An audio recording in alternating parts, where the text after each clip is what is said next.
My name is Craig Watkins. I am the Dallas County District Attorney, and I want to welcome you to something that we're going to start new here at the DA's office. We want to explain to the citizens of Dallas County and the general public issues that we deal with on a daily basis. And so this is the first of several video casts that we're going to present on our Facebook page as well as in emails. And so the issue that we're faced with going forward happens to deal with laws and legislation. Here at the District Attorney's Office, over the last 4 years, we've been in a position to exonerate individuals for crimes they didn't commit. As a result of those exonerations, we've seen some flaws within our criminal justice system, and we want to make those flaws go away. So we're going to ask our lawmakers in Austin to change some laws. So specifically, what I want to talk about are those laws that we will be focusing on in the legislative session on January 11th. We're going to talk about DNA. Over the last 4 years, I believe it's become abundantly clear that DNA is a very important tool that we can use in our criminal justice process. Thus far, unfortunately, we've seen DNA exonerate men to this point in Dallas County, 25, for crimes they didn't commit. In our latest exoneration, Cornelius Dupree spent 30 years of his life in prison for a crime he didn't commit. And even worse than that, the individual that committed the crime 30 years ago was never arrested. So we're going to ask our lawmakers to make DNA a requirement of all arrest. You all remember, and you've seen in TV shows, when a person's booked in jail, they take a fingerprint. Well, fingerprints are outdated. It's time for us to upgrade our ability to identify an individual. And so we're going to ask that upon any arrest in the state of Texas that your DNA be taken. Now, I don't want to scare you. A lot of folks think DNA is about taking blood. It's not. All it requires is for a police officer to swab the inside of your mouth and put it in a test tube.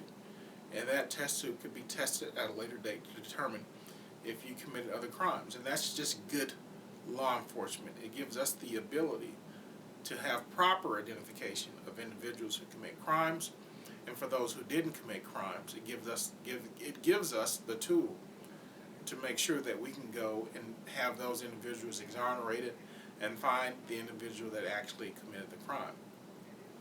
Another issue that we've been dealing with here recently, again it goes back to exoneration, is the fact that on every exoneration, or just about every one we've had, eyewitness identification has been flawed.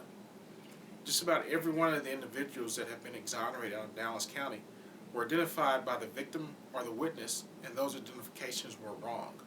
So we're going to advocate for changes in the policies and procedures that police departments and investigative agencies use throughout the state of Texas, which will allow us not to make those mistakes going forward. You know, we want to get the right person that commits a crime, and again, if we don't, the real perpetrator, when we arrest the wrong person, is out there committing more crimes. We also want to talk about issues of making sure that prosecutors in our state are fairly compensated. You know, this is government work.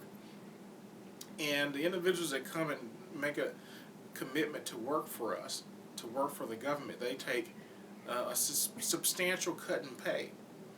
And so I think it's only fair that if they devote at least 5 years of their career to any district attorney's office throughout the state of Texas, that they be given the opportunity to have their loans, their student loans, forgiven.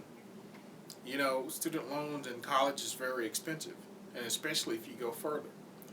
And so when you couple that with the low salaries that prosecutors make, as it is now, and they make a commitment to work sometimes 80 hours per week, at least we can do as citizens of this state is to compensate them in the form of making sure that if they take on this responsibility, this high responsibility, that we give them the opportunity to have their student loans forgiven.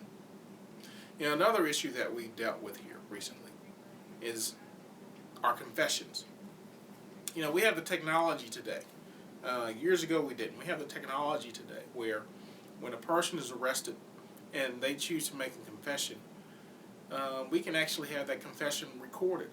And so when we go to court, we can have a person on videotape or CD or even with your iPhone recorded confessing to the crime.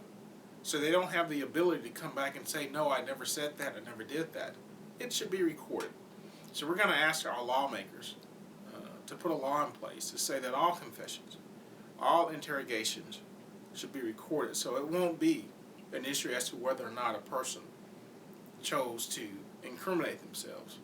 And I think that's just fair, and that's just progress for our criminal justice system. This is the first of many opportunities that I will take to discuss with you, the citizens of Dallas County, of this state, and of this country, of how we can improve the criminal justice system. Thank you for your time.